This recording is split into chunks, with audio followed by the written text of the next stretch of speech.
حیات مبارکہ کا آخری دن۔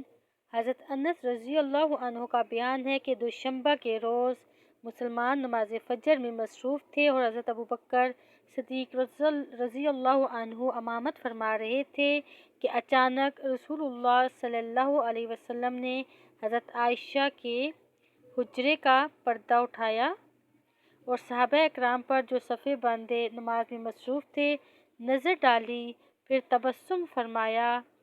ادھر ابوبکر صدیق رضی اللہ عنہ اپنی ایر کے بل پیچھے ہٹے کہ صف میں جا ملیں۔ انہوں نے سمجھا کہ رسول اللہ صلی اللہ علیہ وسلم نماز کے لیے تشریف لانا چاہتے ہیں۔